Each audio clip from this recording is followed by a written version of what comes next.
Good morning, good morning, good morning, good morning, good people. Yeah, you know what it is. Hard worker, scrappy, unfiltered, and sometimes unhinged football content. Hard to explain, but you know it when you see it. Doing it daily our way. I don't know what you're talking about right now. Redraft and Dynasty Fantasy Football, we got you covered. You know their defense is ranked like 31st in the NFL? NFL draft prospects and rookies? Now you know you in the right place for that. Absolutely. All right, then stop saying it. Then we're done. And prop bets with my man JRich. Count that money, man. Now wipe the crust out of your eyes. Get you a cup of coffee. It's time to wake your ass up with Ray G. You honestly are making absolutely no sense, and you sound silly. Let's go. GMGP. GMGP. GM. GDMP. Monday, April 29th, 2024. Y'all decided to wake y'all asses up with Ray G, and I appreciate you being in the building. Let's get it. DD makes my Monday brighter. That's from Age. Appreciate you, Age. Who's the first person in the building? Ricardo was in the building. What's happening with you this morning? I see my girl Lindsay Mack said, break the phone screen. Smashing that like button. Hell yeah. But then I scroll down a little bit, and then my girl Joe says, gently caress that like button. I don't care how you do it. You want it rough, you want it hard, do it that way. You want to gently caress it, do it that way. Whatever you do, hit the damn thumbs up button, like the content. What's poppin', Fizzle Dollars? We hear them on the track. Gets me going every damn day. Gets me going every time we do the show. Welcome in. We are excited to talk to you today. It's been a long, long weekend. We have been streaming since Thursday, Friday, Saturday.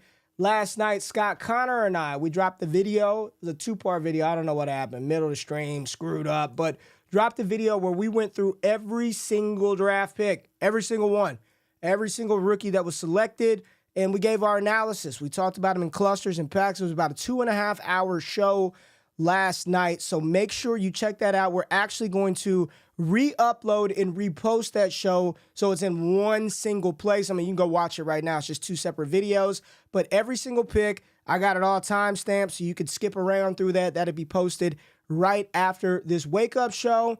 And then last night, we also released, or I did, we didn't do it, I did, an early look at the 2025 NFL draft class. I'm telling you right now, any analysts out there that's already talking about the class is no good, the quarterbacks aren't any good, the receivers aren't any good, I call bullshit. Tell them, ask them to see their board going into the 2023 NFL season, and you'd be shocked and surprised at how many first-rounders that were picked this year that were not ever mocked in anybody's first round. And I'm talking about Jaden Daniels, J.J. McCarthy, Rome Odunze, Malik Neighbors, Brian Thomas, Ricky Pearsall. None of those guys, Bo Nix, were mocked and viewed as first-round talents going into the season. So to sit here today on April 29th and talk about the 25 class is no good, you're absolutely out of your damn mind. The running back class is loaded. The high-end wide receiver talents are incredible. The quarterbacks are going to be good. Tight end position, even that one. You got three good guys with Oscar Delp, Colson Loveland out of Michigan, and Luke Lachey out of Iowa, who will be at the top of the class. So make sure you check out that video. And JRich, where you at, man? Where the hell is JRich at? Let's get JRich on the screen. JRich, what's going down, baby? How you doing? I'm good, man. I'm good. We had the day off yesterday after our big streaming marathon. I didn't have the day off. You had the day off. I did not have any day off. No. I did, day which was good. It was good. Little refresh, decompress, see all the takes flying on Twitter, see who people like, see who people don't like. And I'm glad everyone is here. And I see, the cockstrong jokes, lots of caressing going on in the chat. Ray, lots of caressing. It started off with caressing the like and then smashing it. So clearly you once again have gone viral within the chat with your horny antics. Asses. It's Monday. Get the horns got to go down until like Thursday night at least. I mean, JRich, I told you early this morning, you had said something to me. We were talking about Tip Ryman. You tried to make a little joke, and I said, I am not horny this morning. I am tired. There's no horny bones in his body this morning, so I couldn't even participate in the Tip Ryman joke. But Jay, I do want to start this thing off because people tuned in all weekend. We had the best fantasy football live draft stream in the space. I mean, the fantasy footballers, I mean, they were on NFL Network. Shout out Andy and Jason. We don't count them. They're like the Travis. We don't even look at them and consider the FF ballers. They're on a whole nother planet. They're on another level. Shout out to all of those guys. I love those. Those are good dudes, man. Good dudes in the space. But we couldn't have had the type of stream and the type of success that we had without the community. And I just want to get right to it. We got to give away grand prize winners, Jay. Grand prize winners. 2 NFL fan experience packages. I keep saying it. It sounds. You keep saying it like that, and it sounds really cool. So you better deliver, Ray. I am going to deliver. Experience. Let me say this. I am sending 2 people a pair of tickets to an NFL game in their home city or their nearest city this fall, and we did just announce the winner. We ran the thing, so let's pull the winners up, Jay. Get the music, Jay. Fizzle's music. So this is what's going to happen. I'm going to show the name. I have no way to contact you. You have to reach out, DM the Destination Devy Twitter account, verifying that this is in fact you. Then I will personally be in contact, and we'll get everything in motion to make sure y'all can hit one of them games. We got 2 of them joints to give away, though. So the first person that will be attending an NFL game courtesy of Ray GQ is, who is this? Mitchell Saunders ZE2BD. At Mitchell Saunders ZE2BD. Congratulations to you. I'm sending you to a game this fall. And the next winner for the experience, oh shit, same name. Mitchell again. No, Mitchell, not again. Not Mitchell again. Where's the other one at? Oh God, Jay, I'm fumbling the bag right now. There it is. Rocksells84 at Rocksells84 at Rocksells84. Go. All you have to do, go to X, Twitter, whatever you call it. DM the Destination Devy account, verifying proof that is in fact you. And then I will be in contact and we'll get everything hooked up. And JRich, we are also doing a giveaway. All you got to do for this one is much easier and a lot better odds and chances. But my brand new show, Hot Takes and Trending Topics, where I'm talking about whatever the hell I want to talk about, comes out on in the evening time, 8 p.m. It's going to be 2 to 3 days a week. All you have to do is go to Apple, Spotify, wherever you listen to podcasts, 5-star rating, and leave a review, and I'll be picking somebody every single show on Monday to give a hat away. And today, the person that won it is W Cupat. Great stuff from the GOAT. Left a comment, rating, and review. So same thing, DM the Destination Devy Twitter account. I'll get a box out to you with one of the Destination Devy hats. Thank you so much. I think all of the greetings and salutations and stuff like that, they're out of the way. Jay, anything else that we missed? I saw Zeke Elliott sign back with Dallas. I'm happy about that. I'll take that. It's so funny because Zeke just commented the eyes emoji on Twitter like 10 minutes ago. And every single comment is, "Welcome back, Zeke. Welcome back. Good to have you back." I'm like, didn't y'all kick him out of town like a year ago? Because we did. You just thought, oh, Tony Pollard's the answer. We can roll into the season with Tony Pollard. Yeah. We don't need you, Zeke. And, now he's back with open arms. So I'm glad for Zeke. He deserved this spot. This has been his job for a long time. They tried to give it away, and what do you know? They had to come crawling back, Ray. I do have a question for you, though. Who do you think is more in disarray? Eagles fans for having to bring back Chauncey Gardner-Johnson, or Cowboys fans crawling back to Zeke this late in the offseason? Because that Chauncey Gardner-Johnson signing was pretty bad after they let him walk as well and sign with Detroit, only to bring him back. And then the Cowboys couldn't find a running back, didn't want a running back. I don't care. Zeke was the plan you don't have to go that deep into it. We're happy that he's back. We need a running back. Happy that he's back. We thought it would be good without him. It was clear that they needed somebody else to pound the ball at the goal line, the running back room. It is what it is, man. No running back drafted by Dallas. The most sure team to 1,000% take a running back in the NFL draft.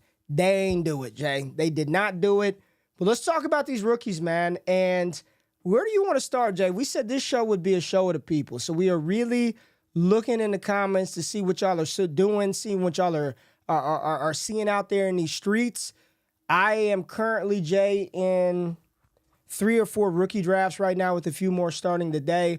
I was telling you about a deal last night where I was able to move the 108 on the clock, 108, 208, and 308 for A.J. Brown and Sam Darnold. I was pretty excited about that to get me some A.J. Brown for the 108, 208, and 308.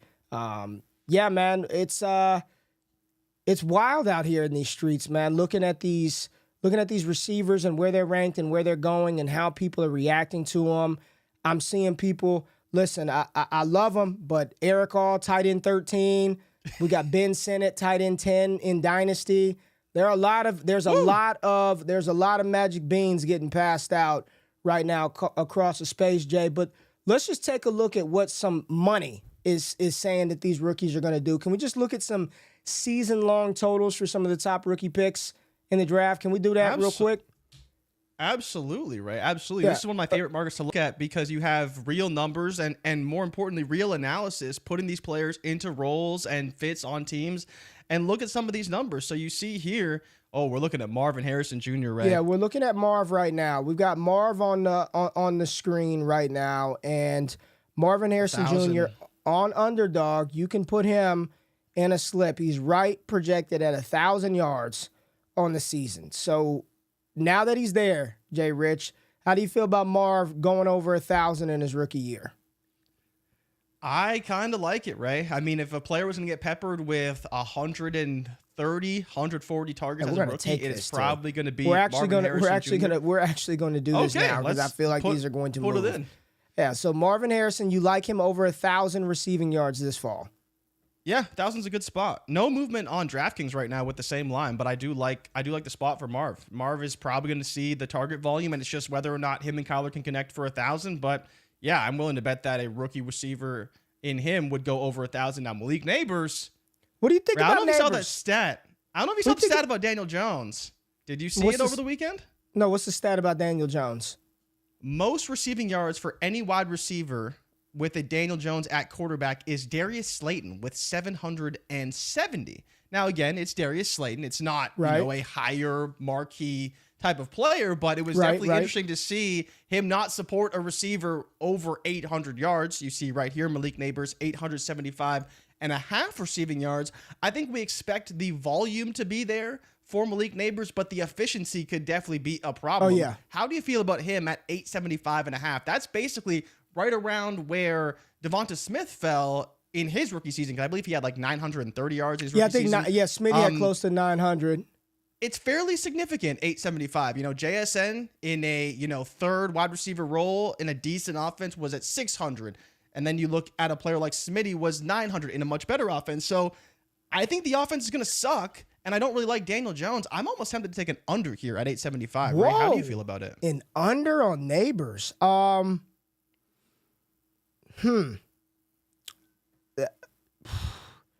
mean, who else is catching the ball in New York, Jay? I mean, who else is it's a fair point for sure. But, I mean, you do have some chemistry with a player like a Wan'Dale Robinson, like Jalen Hyatt can get some yards. I think the funny thing about this, right, is the only player that Malik Neighbors doesn't really help, obviously, is himself. But everyone else below him on the depth chart, now they have an alpha, a number one target that can command the defense and open things up for the rest of the playmakers. Brandon says he agrees with you. Offense can be inconsistent. Let me just ask you this. If Neighbors finishes the season with 760 yards, 802, he doesn't eclipse this, doesn't push close to 1,000, how are people going to feel about his season?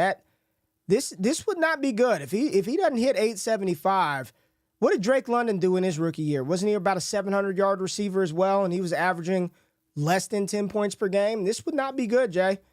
If Drake London, wow, man, some of these rookies are really good. So Drake London in his rookie season had 866. Now, part of that was the ascension post Kyle Pitts injury, if you recall, end of the season. Okay. And then the other one I was looking at because I was so intrigued, man, Garrett Wilson had 1,000 yards last season. Now he had a ton of targets, but it's just like, can Malik Neighbors overcome that situation, right? I'm looking at bad situations. Like even Cortland Sutton, I would have imagined had good enough numbers to go over that. But for a rookie, I mean, so Cortland Sutton, 829 in 2022, 772 last season. Like, that situation I could see from Malik Neighbors, where maybe not the 10 touchdowns, that's a little bit high, but 59 receptions, he could go up a little bit, 772 yards. Like, that could be a potential outcome for Neighbors in this offense. It just kind of, what does that target ceiling look like? And 875 is not, it's not like a few amount. Everyone says 1,000 is kind of like the benchmark. Like, only so many guys get to 1,000. 875 is actually quite a bit.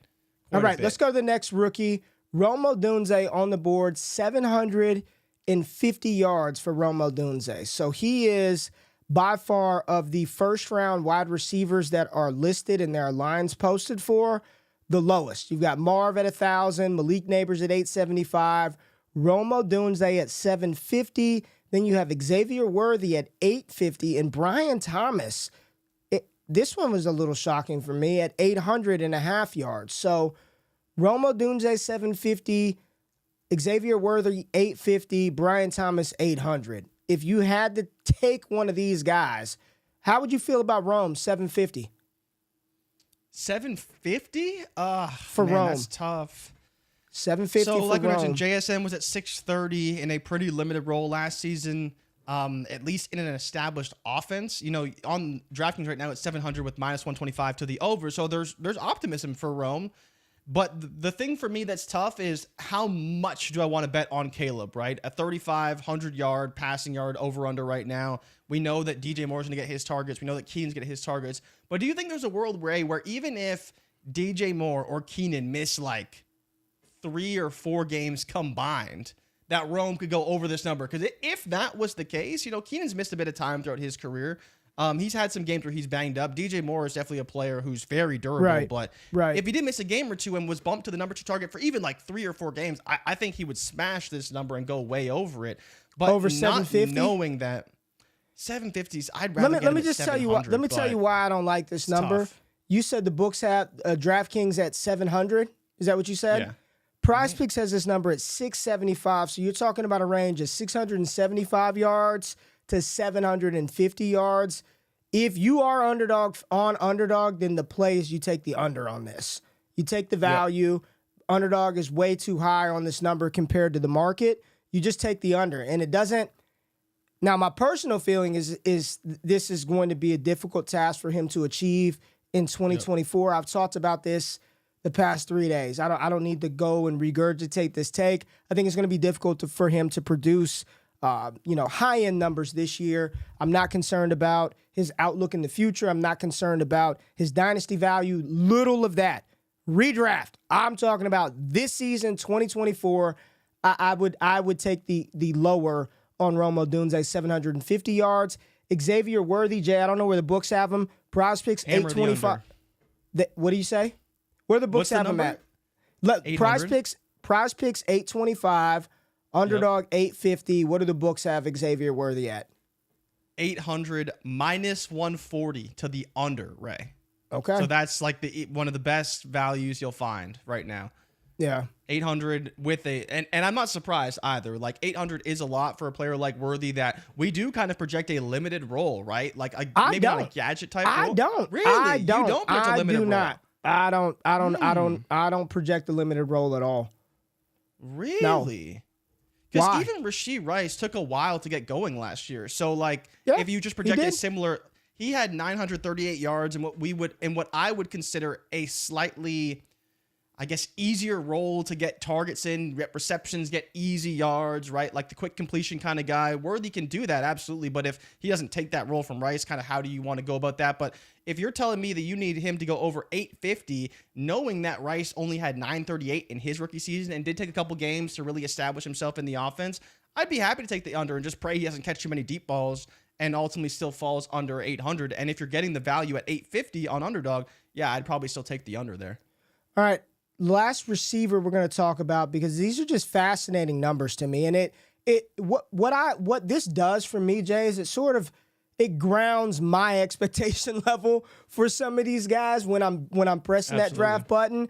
Brian Thomas, 800 yards, Jay. So I don't know what the books have him. Prize Picks has it right at 799.5. So it's right here online with Underdog. I don't know if there's any number on Brian Thomas on the books, but 800.5 yards for BTJ. With Gabe Davis, with Christian Kirk, with 140 target Evan Ingram, Travis Etienne. I believe Zay Jones is still there too. Zay Jones is still there listen, the Ray GQ of 2 years ago, I'd have been over all of this. Over. Xavier Worthy, 1,000 yards. Brian Thomas, wide receiver 1. Romo Odunze's getting it, but nah, man. And that's okay. I don't know why so many people are upset that I don't believe Romo Odunze is going to go out there and get 1,500 yards this season. It's okay. It takes some time. They're young. First of all, in Chicago, you got a new OC, new quarterback, about 16 new offensive weapons that have to get integrated, and a rookie quarterback.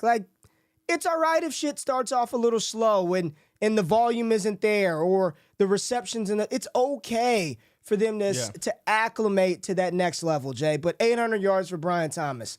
I feel like this is a lower type spot, but a lot of these are health bets too. So do you think Brian Thomas Jr. eclipses or gets close to, being one of the better rookie producers this year? 800 yards. Yeah, so the books have it at 750, slightly into the under, -115, -105 to the over side. This is a line I'll be watching very closely, right? So you look at some of the depth chart services that kind of project the roles and players for these offenses. Brian Thomas Jr. just slotted in at the right wide receiver, right?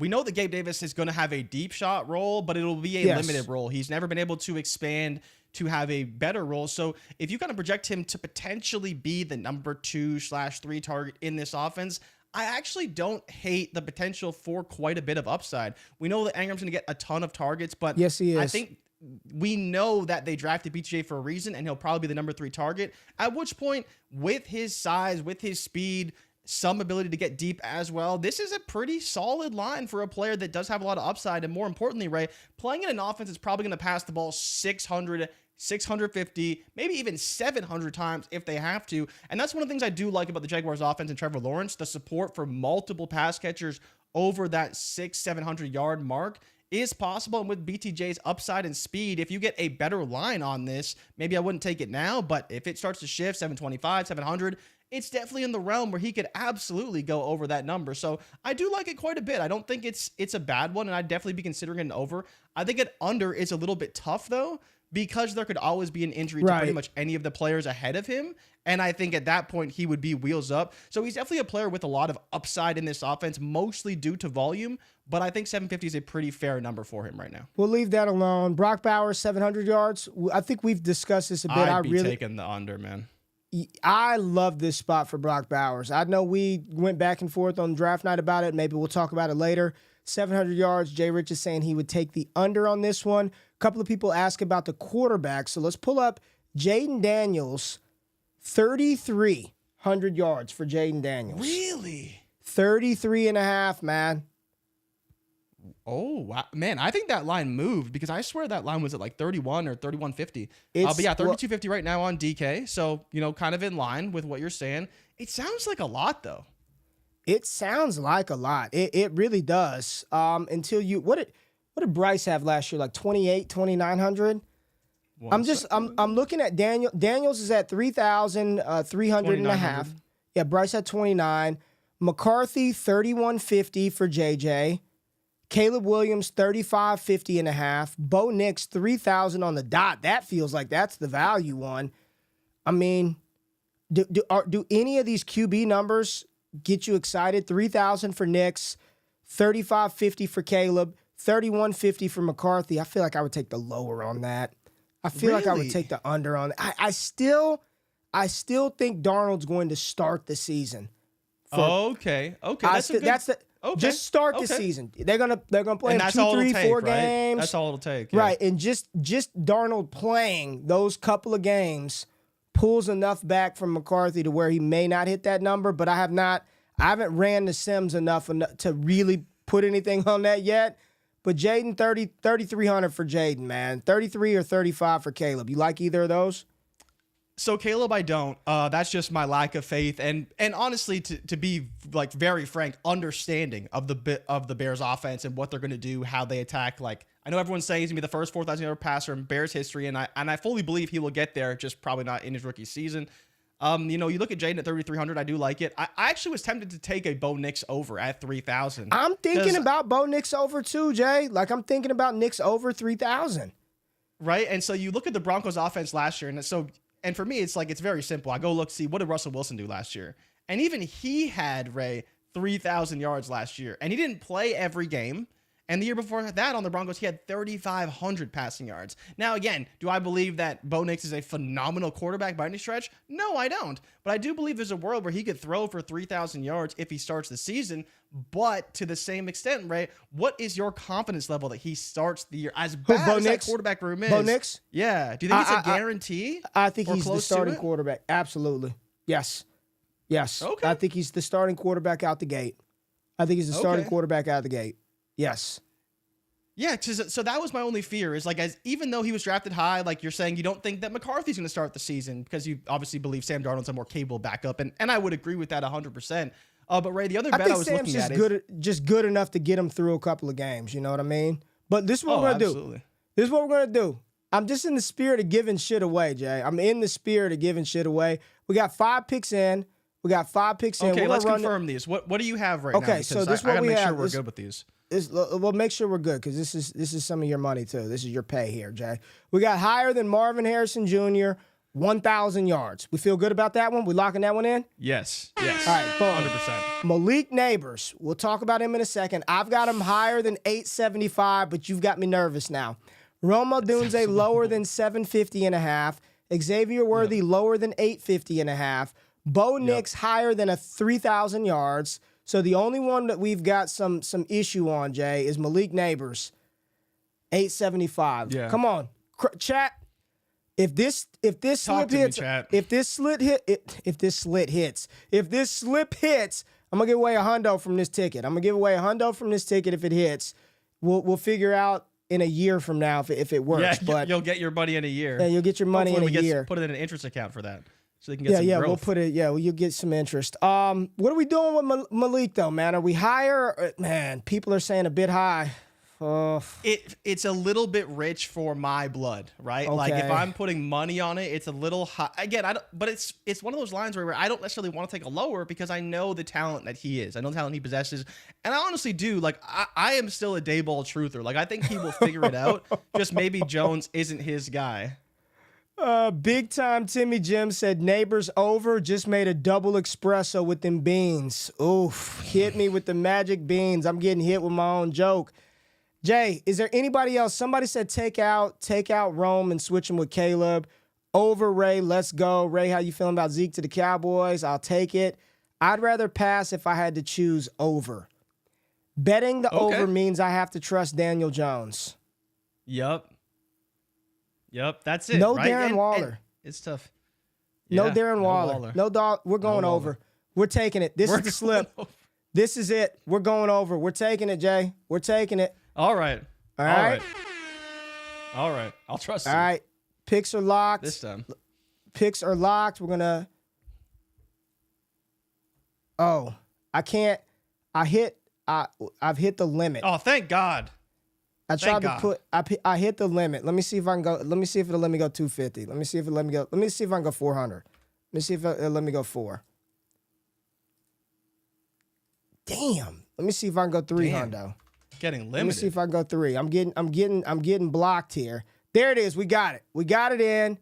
There it is. We got Marvin Harrison Jr. higher than 1,000. Malik Neighbors higher than 850.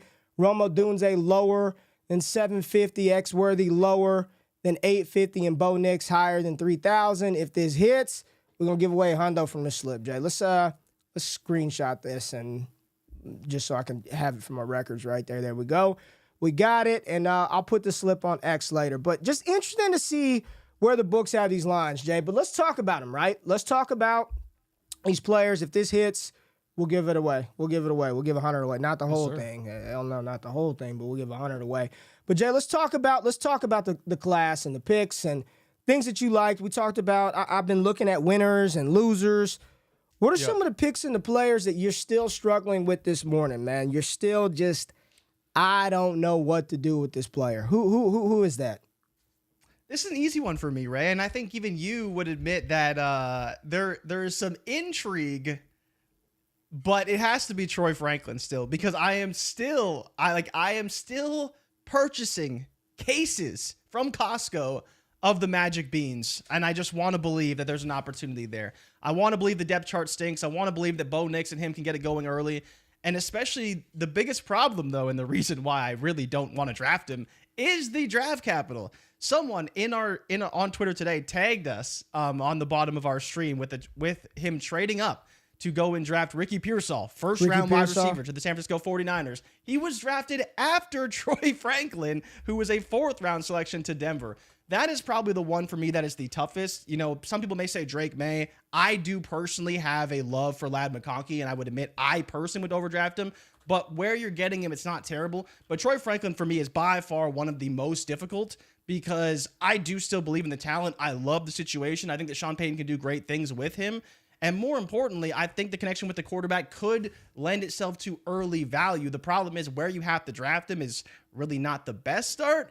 But Jimbo said it, I am definitely buying those Magic Beans in bulk. Like I am in my head trying to justify that 207, 208 cost.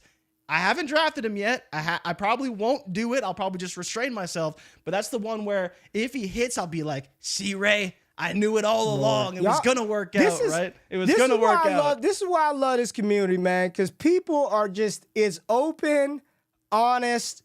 We can talk shit, have fun. Simple says, I have planted a forest of beans for Frank. Just openly admitting, I don't give a damn what y'all are talking about. I'm all in. Give me all that Troy Franklin with his college quarterback in Denver. And it's just listen, I'm going to talk about you regardless, but I talk about myself. I'm Magic Beaning myself up for a 7th round receiver in an offense that's not projected to throw the ball around a lot. We all have those, but we are going to put fire to ass, Jay, because I'm going to make us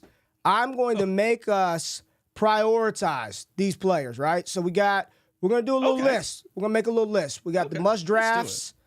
We've got draft for ADV. That's artificial dynasty value. You're just drafting so you can sell those beans to somebody else. And we got full fucking fade, who you're just out on.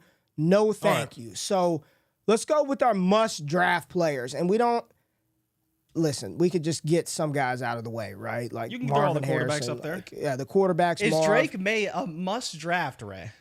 That's my question. Yeah. Well, let me ask you this. Here's how you have to say it. You can't just say, is Drake Maye must draft?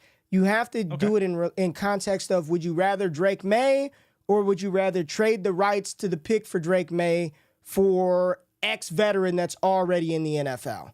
So is there a world, and let me just ask you, and you're probably not going to do it for one, but would you rather have Drake Maye as your quarterback on whatever dynasty team? I'm not going to give you any parameter. Would you rather Drake Maye or Brock Purdy?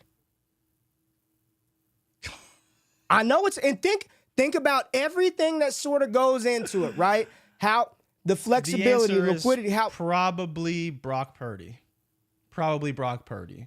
Because, I mean, how much value is Drake Maye gaining over the next 2 years? You could probably flip Brock Purdy for Drake Maye next year with a slightly higher delta, right? Because, I mean, I love Drake Maye, and I'm very excited to have him on the Patriots. But, and the only reason I ask this is because we're doing these drafts, and you're drafting all these guys. They're all must draft. They should say, like, must roster or something, but, like, your cornerstone pieces.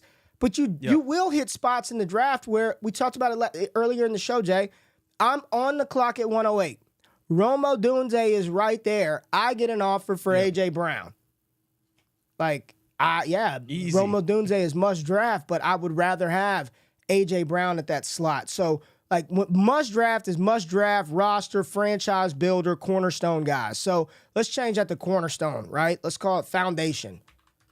Foundational piece, all right? Foundational piece. Marvin Harrison Jr., foundational asset.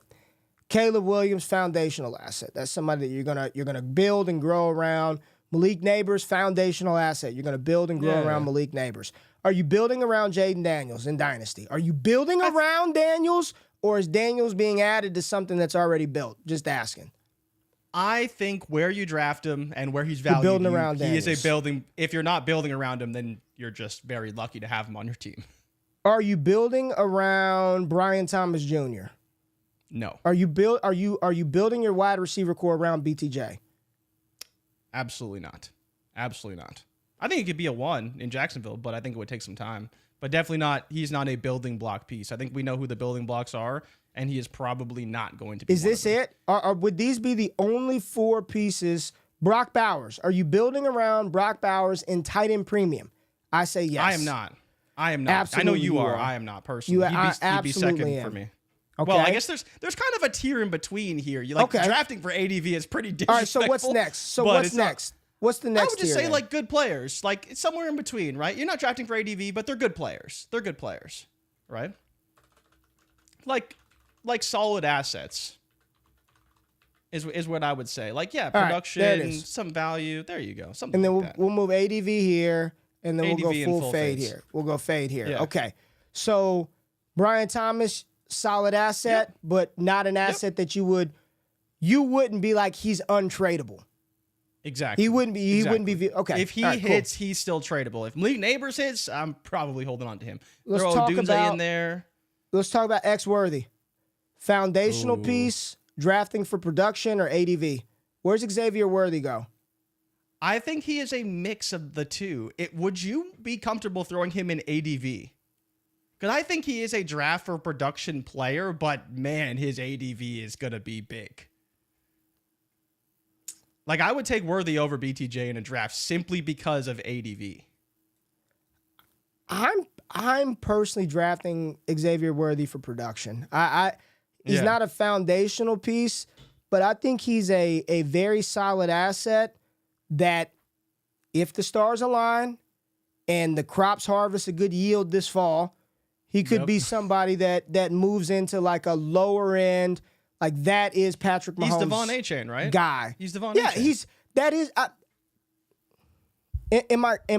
Are we a little bit too scarred by Kansas City failures to where we don't believe anybody can truly be his, in quotes, Tyreek Hill? I'm not making this comparison that Xavier Worthy is Tyreek, but you get what I'm saying, that he can find somebody that he can grow with and build with in the same light and mold and fashion that he did with Tyreek Hill. Why can't it be Worthy? Because I feel that way about this kid because he's not just a McCole Hardman one-trick pony. He's not Rashee Rice. He's not just a vertical deep threat. I feel like he could be maybe one of them cats, man. Yeah, right. The biggest problem for me with Kansas City isn't so much, whether or not they failed. It's the fact that they have sent me a lifetime supply of magic beans. And it doesn't matter what I think or what happens the moment a player with some talent heads over there. Like, it was the same with Rashee Rice. We liked Rashee Rice. We weren't sure how it would work in Kansas City, but we drafted him because he played with Patrick Mahomes. And it's the same thing with Worthy. Like, if Worthy was on any other team, right, I don't think he's higher than the 111 or the 112. Like, he's probably going behind Jonathan Brooks. He could go behind Lad McConkey. He could go behind BTJ. But because he's on Kansas City, man, we're in. Like, there's a real possibility and upside here. So I think for me, it's Kansas City. And as much as they've burnt us, I do believe that Worthy is probably the best prospect they've drafted over the past few years. You can make the case for Rice, but I do think in some respects Worthy is a better prospect. I really do. And with higher capital.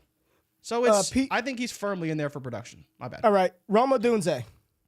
Let's talk about Rome. Is he foundational asset that you build around, or are you drafting for production solid asset? Ooh-wee. I would not draft him as a foundational piece. Could he become one? Absolutely. But I would not draft him for that, no. That's why he's falling to 108, 109, and no one's really taking him in the top 5 right now. Or few people are taking him in the top 5. Okay. All right. How do you feel? You're struggling. The hopium side of me and the fan side of me, and JRich, who was the first prospect breakdown I did? It was on Rome Odunze. I vividly remember, 1C. and as much as I've talked about Malik Neighbors over the past 2 years, do you remember in voice chat in our Discord, patreon.com/allgas, I vividly remember, and we could pull the receipts where I had the conversation where I said, man, I think Rome Odunze is going to be, this was before the season. So I bet you he ends up wide receiver 2 in the class. So I've been a big fan of his game. He's from my hometown in Las Vegas, played at my rival high school. So I've kind of heard and followed about this Rome Odunze kid for the past 5-6 years. You've just heard about him growing up in Vegas. Yep. I just, we did this last year. Soon as Tyler Lockett leaves, maybe Seattle will trade DK Metcalf. And I know there's a lot of discourse about the situations not being the same.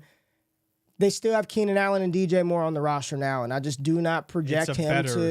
It's a worse situation. I do not predict him to come in and be better than those guys. And that is not an indictment on Rome Odunze, but that is just the respect and credence for Keenan Allen, who just had 1,200 yards in like 5 games, and DJ Moore, who's an all-pro type receiver. So right now, I think he's a solid asset that you can see definitely turn and develop into that franchise foundational piece, but I don't know if I'm drafting him with that in mind. Scott said last night, if I told you right now that his career outlook is DK Metcalf, that's who he's going to be. DK Metcalf, Michael Pittman Jr., how would you feel? And I was like, oh, I would feel great about that. Oh, that'd be, people in the chat were like, that would be suboptimal. If all he were Michael Pittman, or if all he were DK Metcalf, I would not like that. So therein lies the catch-22 and the quandary with him is people are expecting 1,500 yard type receiver with him. So can I bring a counterpoint to you very quickly? Yeah, go ahead, man. Because this is stirring in my head. I personally believe that Malik Neighbors is a foundational piece, and I don't believe that to be the case right now for Odunze. But if I'm being very honest about the situation, there is a very real possibility that neither one has a very good rookie season. And so why are we putting Malik Neighbors in the foundational piece side when Rome Odunze could also have a, subpar or sub-expectation rookie season, next season be the wide receiver 2? Okay. What is Malik Neighbors doing with Daniel Jones? Probably nothing. Probably not anything probably the crazy. One, though. Probably the one out the gate. But that's the difference, that's right? It. That is the difference. That is the difference. But if the production is similar, should we care a ton? Like, should we care to this extent where we're saying that Rome is not a foundational asset when next year he probably is, with the built-in excuse, Neighbors, if he's the one and only does okay, there's no excuse. The targets are probably there, or I guess the excuse is Daniel Jones. But if the QB doesn't change, doesn't get better, like, even in 3 years, we could still be saying, okay, when are the Giants going to get a quarterback? He's basically in Garrett Wilson land right now, where there's no outlook for a quarterback, because even 25 looks, you can comment on it. I know you were pumping up Carson Beck a little bit. I listened to a little bit of your show yesterday. But, like, should we put Rome up there because we know he's with Caleb? We know the chemistry will be there. We know that next year he should be the guy. Right? Like, I think that's the case for Rome Odunze. I still that's actually a good argument. It's a good argument. But that's the case. Like, that's the excuse will be Daniel Jones, and here are the living, breathing examples of the Malik Neighbors still retaining and holding value at a much higher clip because they're the only guys there. It is Garrett Wilson. It is Drake London. Those are your recent examples of highly drafted, early round wide receivers who landed in spots where there was no wide receiver competition and bad quarterback play. Both Garrett Wilson and Drake London, their values were held firm throughout that volatility at the quarterback position. Whereas you look at, and I'm just using the example of Jackson Smith and Jigba, who once the reality of that fell through. And Jay, we've been talking about Brian Thomas maybe getting 70 targets. And I mean, JSN damn near had 100 targets last year, right? And you're seeing 93. His value decrease. So I hear you. I think the difference is, like, it's not just DJ Moore and Keenan Allen that Odunze has to go through. They still have a tight end that's going to command targets in Cole Kmet. You've got a pass-catching running back in DeAndre Swift. And, Jay, you have a quarterback who his game is not to sit back there and go 1-2-3, 1-2-3, 1-2-3. What he would do at USC and the way that Lincoln Riley operated the offense, it was 1-2 run, 1-2 improvise, 1-2 scramble around, make magic. So I think for me, it starts and stems with Caleb Williams, his development. What was the big knock on Caleb coming out? Having to play within structure, having to step back, hit your back foot on your 5-step drop and deliver the ball. 3-step drop, you know your first read, second read. If it's not there, you're checking down. there's a major learning curve for quarterbacks. And as good as I believe he will be, I don't think he's easy bake oven out of the box. I do think it will take some time to adjust and assimilate to a new place, new landing spot, new situation. Like, give Chicago a couple of years. I think they're on the right track, but I'm tempering expectations for all early on. Let's switch and talk about running back. Jonathan Brooks, Jay. Jonathan Brooks. I said it in the video, 2025, early look at the 2025 class, y'all. If you have not checked that video out yet, right after this, make sure you tap on to the channel and check out that video. I went through the top players across the positions in the 25 class. Running back is loaded. But I said for me, Jay, all I care about is Jonathan Brooks. Rank all the rest of the running backs 2 through infinity from this class in whatever order you want. I honestly could not care any less. You want to have Jalen Wright at 2, Blake Corum 2, Braylon Allen 2, Bucky, whoever you want. The only one that is I significantly care about is Jonathan Brooks. Is he a foundational piece, or are you just drafting him as a solid asset? Upside, production, solid asset. Yeah, he's a solid asset for me. I'm not drafting pretty much any running back as a foundational asset, but there is a world where Jonathan Brooks could be that. I mean, I like the Canales offense. You look at what Kenneth Walker did 2 years ago. You look at what Rashad White did last year. The question is, I think, is what is the competition for carries, and can he really just take over that role out the gate is the biggest question, because that would ultimately be the difference between a top 12 season and maybe like a RB2 season, but I think he's well on track to do that. And so, like you mentioned, he's probably the only guy I draft for production and hope that he can hit a pretty high value throughout the season, and maybe I can flip him. Look at you moving Rome Odunze up to the foundational tier. Well, there's a comment. There's a comment by Hoosiers Dev05, and I love this comment. And I think this is the most level-headed, tempered approach to Rome Odunze that I'm taking, and I'm glad I'm not alone on this one. Says Odunze is a foundational piece, but in all caps, he's not being drafted for production this year, and that's where I'm at. His underdog value, his underdog price and ADP of the 4th round, he's on the 4th round in redraft leagues. It's way too crazy for me to take him that high pre-NFL draft, but I think this is, if I had to lean on a side of a take, a stance that I'm on, he is a foundational piece, but he's not a this year play, and that's okay. And I know still people don't like to hear that. Oh, Ray, he's going to outproduce Keenan Allen and DJ Moore. Them ain't the beans I'm playing. You got those ones. I'm not planting those ones. I'm not planting those beans. Keon Coleman, JRich, Keon Coleman. We have talked about for months. Yes, sir. Josh Allen's #1 receiver, and everybody thought it would be Brian Thomas. I think you saw some mocks with like Adonai Mitchell to him, Troy Franklin a few times. I think I saw him mock to Buffalo. Those were probably the 3 common wide receivers. It was Adonai, Franklin. I didn't see a lot of Keon Coleman to Buffalo, but we got Keon Coleman to Buffalo, right? Keon Coleman in Buffalo, paired up with Josh Allen. Where are we at with Keon Coleman? Is he a foundational piece with Josh Allen, or is he a solid asset?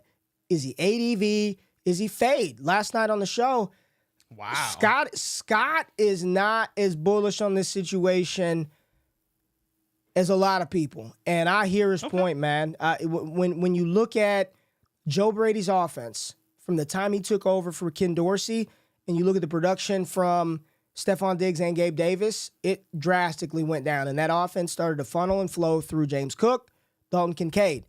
You bring in a player like Keon Coleman, who does not have the separation skills like Stephon Diggs, who can't win quickly like Diggs, and maybe he better models what Gabe Davis did in that offense, but he lands in Buffalo, and he lands in Buffalo very early.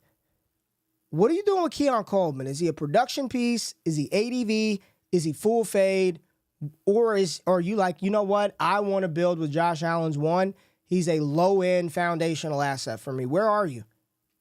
So he's definitely not ADV. Anyone who knows the situation with Keon Coleman, he is not a community darling by any stretch. So you either have to put him in draft for production. But did he get some going to Josh Allen? Did he get some with Josh Allen?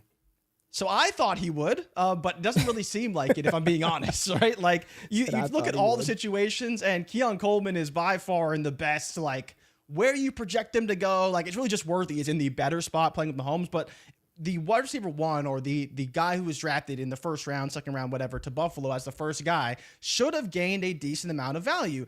But right now, Ray, like, he's somewhere in the early second round. And in my opinion, this is a player I would draft for production with upside. I understand that everyone wants to have this like phenomenal player and that can be a wide receiver one. And like Keon Coleman can do all those things. I definitely understand the concerns about looking at Coleman and can he separate, which he can't. And in that offense, which doesn't scheme guys open, like where is the success going to come from? I think still ultimately you have Josh Allen as the quarterback. He will find a way to get yards. And, you know, you talk about the Gabe Davis comparison.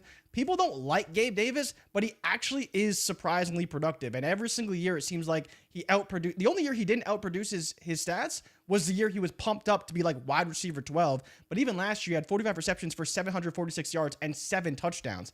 Yes, that's more of a best ball play, but at 2-3, if I'm getting 700 yards and 7 touchdowns and potential for upside, because this is Gabe Davis with Stephon Diggs on the roster, like I do think there is some upside there, so I would be drafting him for production because I think his price is depressed simply because people don't like him, but there really is a potential for a pretty solid receiver, just maybe not the high-end upside top 12 receiver everyone thought could come out of Buffalo.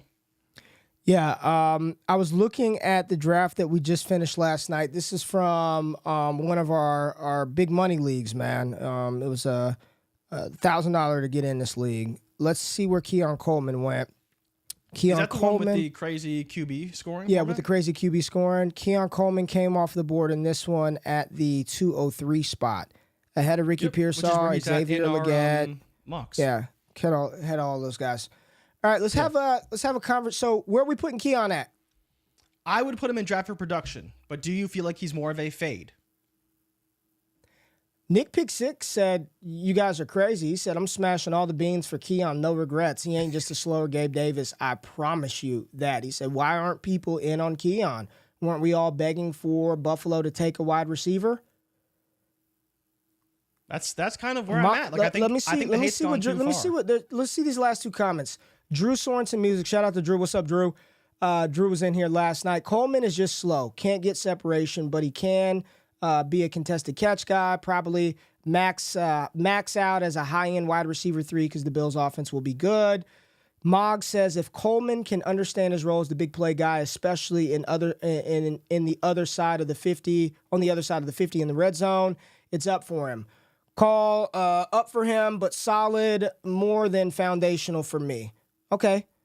Solid, but more than yeah. I'm in on Coleman in the early second from Joe. Keon at the 207.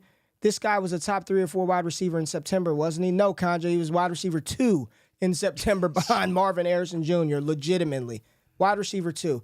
We're gonna put him in this category right now. We're drafting for production, solid asset.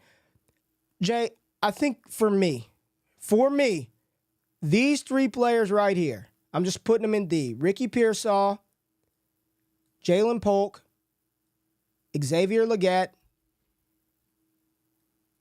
Ladd McConkey. Okay. Those are the 4 that I'm having the most trouble with personally. I have no clue to do with Ricky. I've got no clue what to do with Ricky Pearsall. Ricky is 100% draft for production solid asset. 100%. He's a first-round wide receiver that gets drafted behind like third-round receivers in rookie drafts. I'm not trying to say that he's going to get the production, but if we're putting him in a category, he's not an ADV because people don't like him, and you can't fade a first-round wide receiver. So by de facto, he's. I don't think anybody's saying fade him. I don't think anybody's saying. Well, we're trying to categorize him, where's the production coming from in San Francisco? But that's what you're saying right now, right? Things are going to change. Right. That's what we're saying right now. Yes, that's what we're talking about right now. I'm talking about drafting Keon Coleman to potentially be a solid wide receiver in Buffalo. Way later than that, you can get a guy who was drafted even higher than him, right? You know who the last first-round wide receiver that the 49ers drafted was, right? No, I do not know. Well, he is currently on the trade block. Brandon Ayuk? It is Brandon Ayuk, right? So, again, I understand where people are at, but I think the price is very fair for a guy who's like, he's like the 2.8 right now, 2.7. And he's a first-round pick. Like, last year it was, well, you can't take Quentin Johnston behind a second-round receiver or a third-round receiver, right? Like, because he's a first-rounder. Now we're kind of going away from that simply because he's playing for the Niners. All right. So that's just where I'm at with him. Well, I'm with Moggs. I think it's a dice roll for production. I think there's a lot of wish casting going on with this one because as the 49ers are currently operating, and Brock Purdy's not a high volume thrower either. Let's not forget that he ain't the one that's out there throwing the ball 650 times. Go check out where he ranked as far as pass attempts. He is an efficiency god. How many? Yeah. But yeah. Okay, but he also threw for 200 yards last year. Like, I understand he's an efficiency monster, but there's not the volume. It's the scheme. 444 attempts, which is crazy low. And people completions is wild. keep forgetting that he ain't out there throwing the ball 600-700 times. They probably don't want him doing that, but I'll put him there. 13.9 yards per completion. I am more in this category with Pearsall is a fade, and I like the player. I like the player, if he's a first round receiver, why is he going to the 209 spot then? Because people are very shaky on the landing spot. Exactly. Sure. But exactly. So people need to know from you, Ray, because I do want you to actually say, where would you take him? Or are you just absolutely not? Because he is still a first-round receiver. No, I'm not out on him. Let me see right now. In the draft that we just did, he went 2-4. I picked... That's a little high I went right after him, and I took Xavier Legette. I would take Xavier Legette ahead of Ricky Pearsall. 100%. Every single time. Keon Coleman, right? Keon Coleman ahead of Ricky Pearsall. Yes. Yeah. And then Jonathan Brooks, obviously, but we kind of have him a little bit higher than that. Would you take Trey Benson over him? Probably not. I think the question is A.D. Mitchell. I don't think I would take A.D. Mitchell over Ricky Pearsall. A.D. Mitchell's here for me. A.D. Mitchell's in fade category. 100%. He's in fade category. He's in fade category for me. So that's what I'm saying. Like once you get past Legette and Coleman and Bo Nix and Michael Penix, okay, I think at that point you can take a Pearsall. Damn, it's already 9 o'clock. We're already all right. Hold on. So Ladd is ADV. Polk is ADV. Polk is ADV. Right? I think Polk is ADV a little bit. Okay. So the question is, would you draft it? Because we're really not drafting Polk for production. We're drafting him for opportunity. I like Polk. Right? I'm a fan of his game. I think he's a solid asset. I think he's a lot. I think there's a lot more meat to his bone. His price is very good. There's a lot more meat to the Polk bone than people are giving him credit for.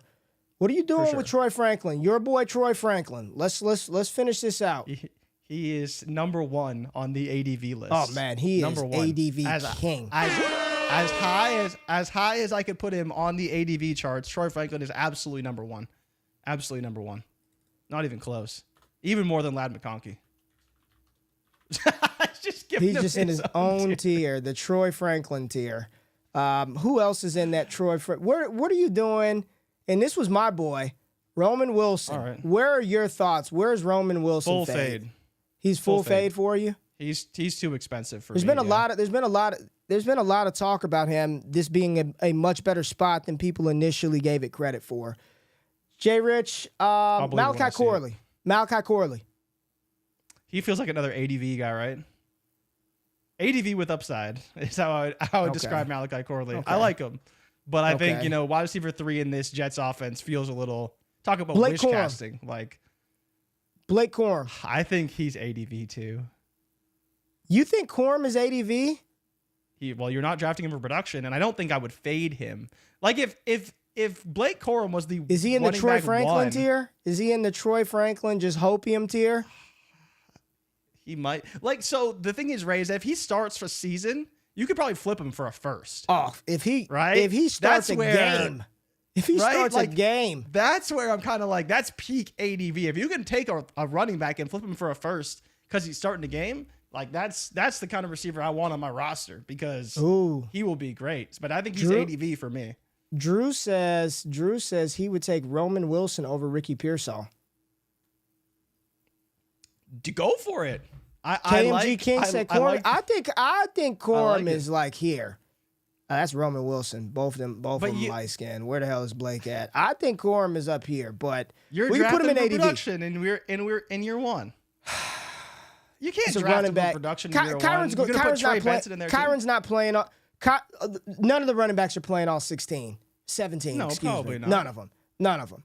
Kyron, James Conner not playing all 17. What did Joe say? Franklin can easily be the number 2. What are we even doing? Where's them beans at? I've already given Joe beans. Joe's gotten all kind of beans. Let me get these on the screen for her ass. There you go, Joe. Those are for you. Those are for you, Joe. Those are for you. I mean, there is a world. There is a world. There is a world. Well, yeah. Anybody else you want to talk about? Did you put Leggett in there for production? I put Leggett in there for production. Yes. Yeah, I am. 100%.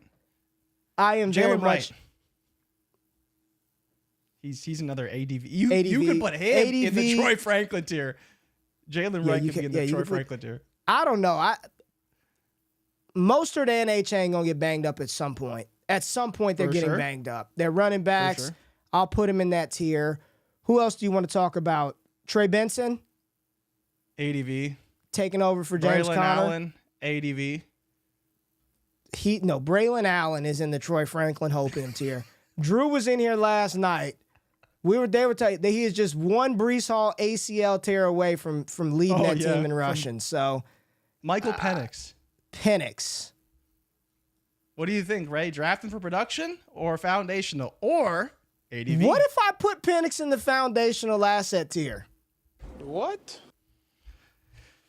I don't know, Listen, Ray. I almost bet him to lead the league in passing. This has nothing to do with their decision to take him. It's been done. They took him at 8. Can't do anything about it now. Can't do anything about it now. You ain't drafting him for production. No. There's a lot of ADV. You're not fading.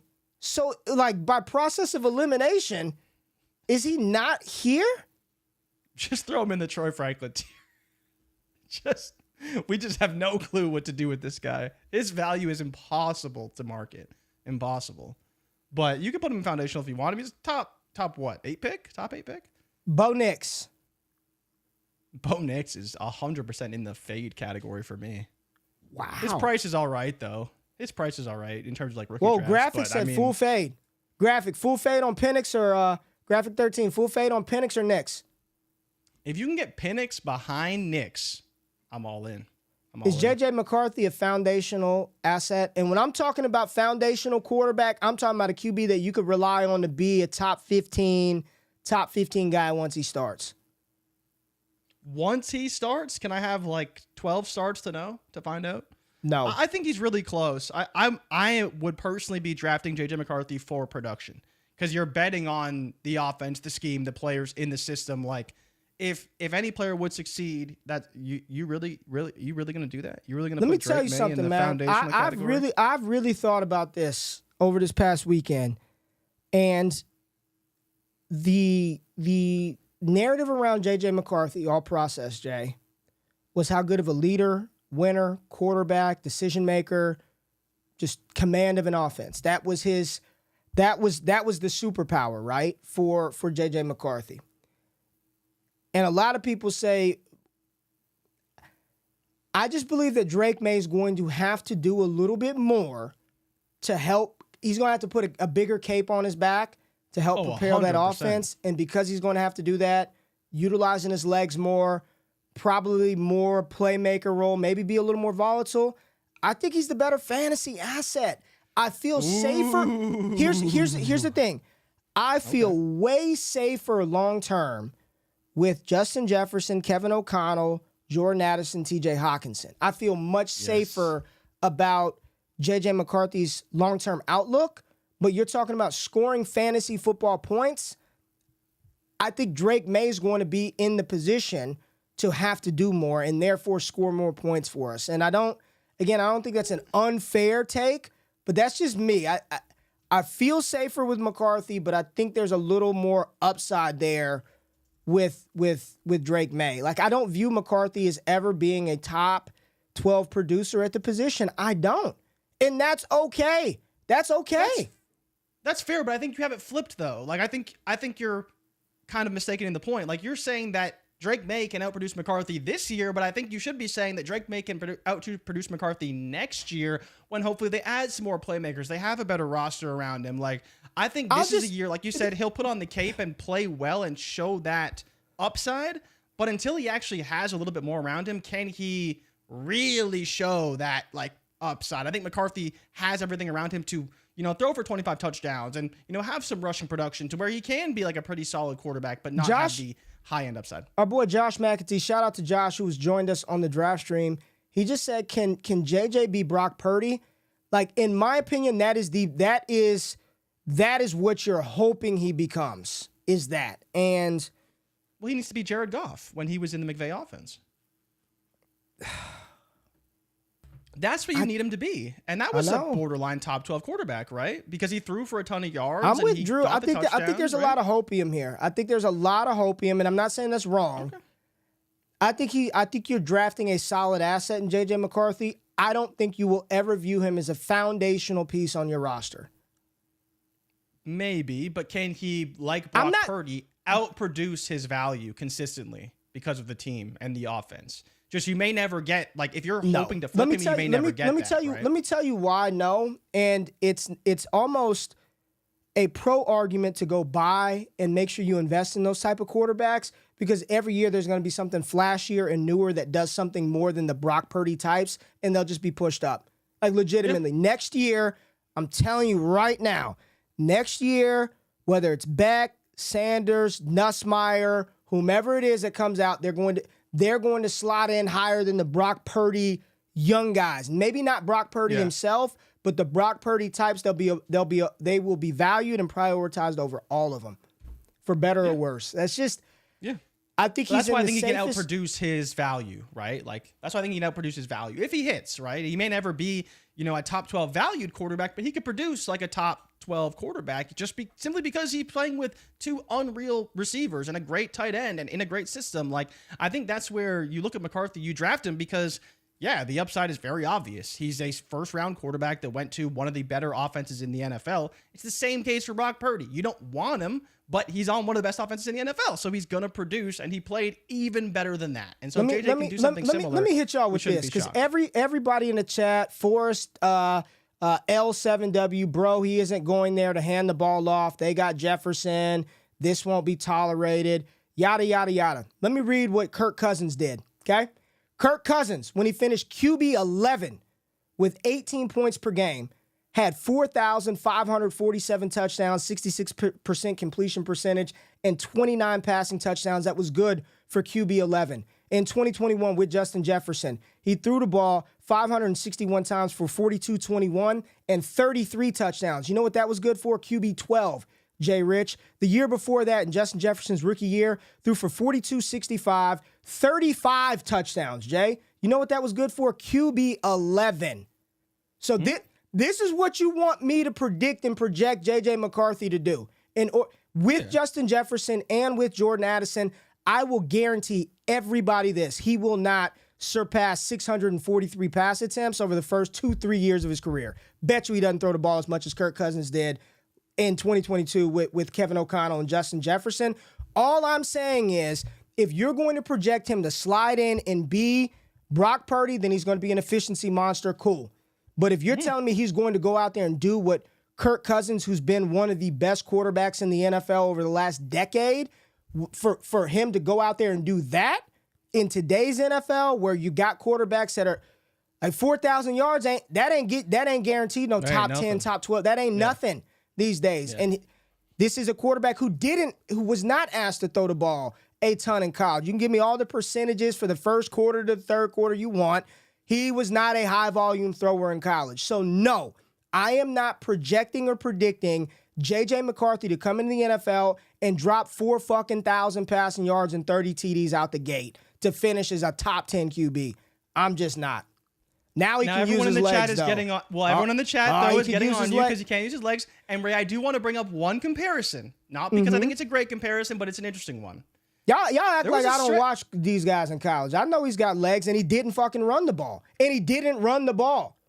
So yeah, now well, they had one of the best offensive lines in the country too. So he didn't run it in college, and now you're gonna. Oh, now he'll just turn into that in the end. He's just gonna turn into that. Got it. Hey, Beans Justin for Fields all of you. didn't run in college either.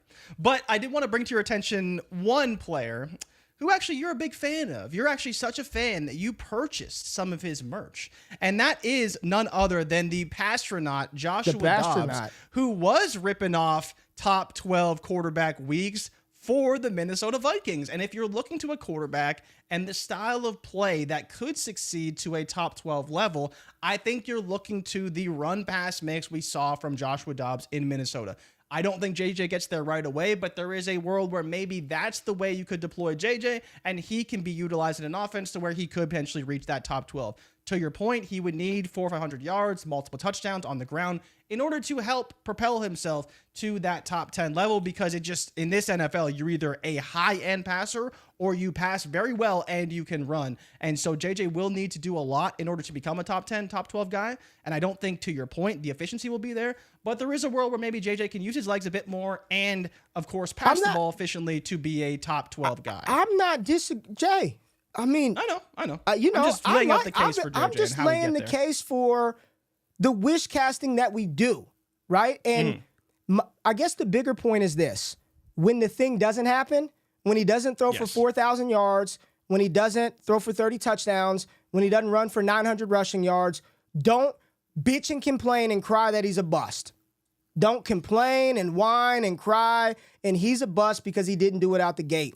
He does have athletic ability, but he didn't run in college, and okay, they didn't need him to do it, so then he's just going to turn a switch on, and now you're going to go do that at the highest level of football. Again, I'm not wish casting that. He didn't throw the ball a lot in college. I don't believe he's going to throw the ball 600 times in Minnesota, even with Justin Jefferson. Right? Like, Kirk Cousins has been awesome, and he, with the volume that he had, and YOLO Kirk would throw that shit anywhere, anytime, any place. And he still was barely cracking the top 12. I think people are a little, because the NFL season is so long ago, out of sight, out of mind, how difficult it is to really be a difference-making scoring quarterback. Like, what is actually required to put, what you have to do in order to be like, that's the hammer right there.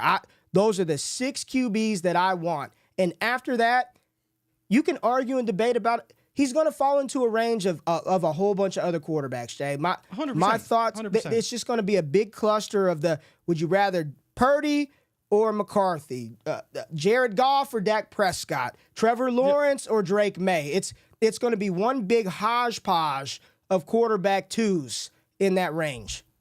Yeah, so the only reason why I brought this up, right, is because circling back, you did say you would take Drake May over J.J. McCarthy. And so that's where you lose me a little bit, because when you have to project, like you're saying, these high-end statistics to be a fantasy-relevant quarterback, that's where it's difficult to project that for Drake May versus J.J., who his receivers alone will help him probably get 1,000 yards just in yak. And we can't say that about the Patriots receivers. I still love Drake May, especially the long term. But for right now in fantasy, I'd probably still draft JJ over Drake May. And I am not anti-JJ. I think I have him rated as 3. I've just been thinking about this. Like I feel way safer with McCarthy. Ain't no doubt. There's no ifs, ands, or buts, Jay. If you're telling me, Ray, you only got one shot and you got to take a quarterback, and I'm like, which one do I take? Not going to bust. I feel like he's going to just be a multi-year starter and a good offense with a good OC. It would be J.J. McCarthy. It would be no doubt about it. The big reality is if I want 2 like game changers that I can kind of build around, it's Caleb Williams, Jaden Daniels. But, if I was feeling risky, I can make a case for Drake May. I think he's going to have to do a little bit more than J.J. McCarthy. Right? We're gonna save all these. We're gonna say. And it's just to temper and level back the expectation, because what I don't want people to do is when Troy Franklin doesn't develop into the 2, when Ladd McConkey doesn't get 150 targets, when Brian Thomas isn't the featured one by week 6, don't just fool on panic. These guys suck. They're done. Trade them away for a second. Like, you got to be patient. And it's just it is a level of assimilation that has to take place going from the college 100%. Game to the pro game. And I don't think that's everybody out there thinking that McCarthy's going to go out there and smash, y'all are the problem. Y'all are the one that sets up the bad narratives when these young players don't smash right out the gate, and your expectation was he's going to go out there and drop 4,500 yards when the fucking Vegas books are saying he's like a 3,000-yard passer right now. So I don't know, man. We're going to debate this stuff all summer, and we're just getting started. What's really going to be telling, Jay, is where people draft these guys here coming up today. Best Ball Mania 5 kicks off today. BBM 5, Underdog Fantasy kicks off today. Grand prize, you see it right here in the middle of the screen, $1.5 million, Jay. If you finish inside the top 100, you are guaranteed $11K. And if you finish inside the top 529, you essentially get max entry fee back, which is $37.50. This is a fantastic payout structure over on Underdog Fantasy. And myself, along with Scott Connor, we will be drafting, doing live streams all summer long, Jay. We are doing this all summer long, so make sure you are tapped in, locked in. Use the code ALLGAS. If you use that, you'll get 4 free entries into that tournament. 4 free entries into Underdog Fantasy. If you put in $100, they will match you $100. Get into Best Ball Mania 5. Kicks off today at noon Eastern. Going to be a best ball hot summer. Hot boy summer, man. Hot girl summer. I'm taking wifey to see Meg Thee Stallion here in the next couple of weeks. Yeah, we're going to that Meg Thee Stallion concert. Hell yeah. Yeah? Do you think it'll be... Is her music good? I'm sure the show will be good. The show will be good. I'm excited for Meg Thee Stallion. Meg Thee Stallion, Lil Glorilla. I'm going to be in that joint lit. Just don't forget to look back at the wifey every now and then. Just don't forget. Best ball, hot boy summer. Hot girl summer. But let's see what the chat says before we get out of here. Tiger Mike says Garrett Nussmeier will be a first-round pick. Tiger Mike, stop stealing my thunder, man. Stop stealing my thunder. Go check out the video right now. Early look at the 25 class. You see on the screen Quinshon Junkins, Luther Burden, Carson Beck, Shador Sanders, Tetaora McMillan, and Ollie Gordon. And yes, Garrett Nussmeier absolutely made an appearance in this video. I don't want to spoil it, but Garrett Nussmeier absolutely made a video. Lindsey Mack said, ha, look at wifey. Hit the music. We're going to get out of here. Oh, we got a super chat. Don't hit the music yet. Whew, I almost screwed it up. Derek Lincoln, $5 super chat. Appreciate you, Derek. On the clock, got the 102. Do I go Harrison or Daniel? Super flex. I got Allen and Purdy already at QB, but I don't have a third for bench. Need wide receivers. I'm taking Harrison. I'm taking Marv. I'm good with 2 quarterbacks in super flex. You got Josh Allen and Brock Purdy.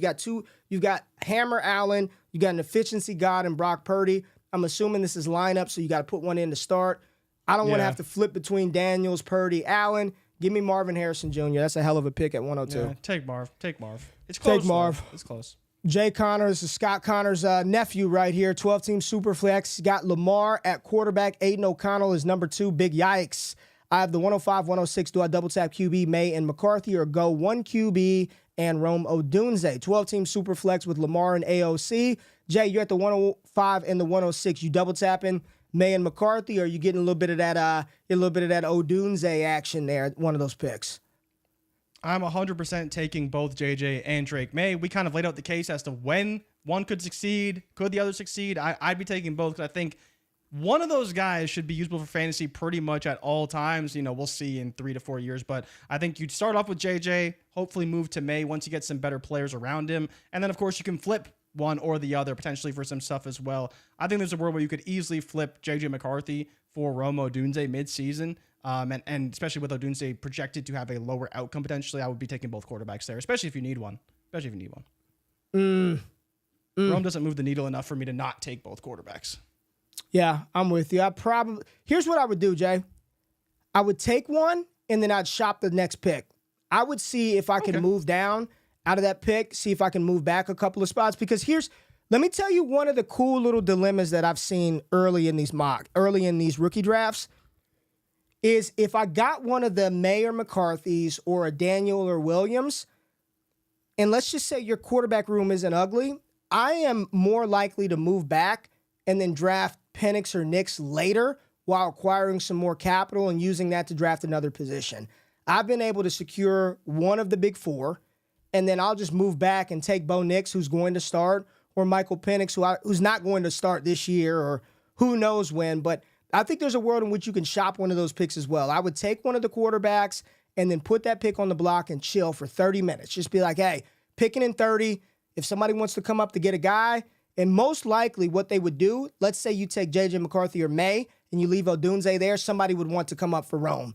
You could take that spot. Maybe you trade with the 107 or the 108, move back, and you still potentially can land your quarterback getting out of that spot and picking up a second rounder in this year's class, or maybe picking up a future second in 2025. This is the year to do that. I think you can make that pivot on the clock if you're in that 6, 7, 8 range and you want the quarterback, but Rome Odunze is still on the board because that's seemingly where he's falling at, Jay, that 108, 109 range.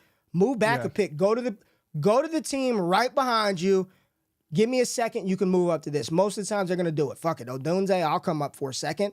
Then you'll still be able to get your quarterback after that, and you acquired another pick. Yeah, I would also say look to see what you could get at quarterback, right? You have 2 pretty high first-round picks. Could you just trade it for another elite quarterback instead of messing with the rookies?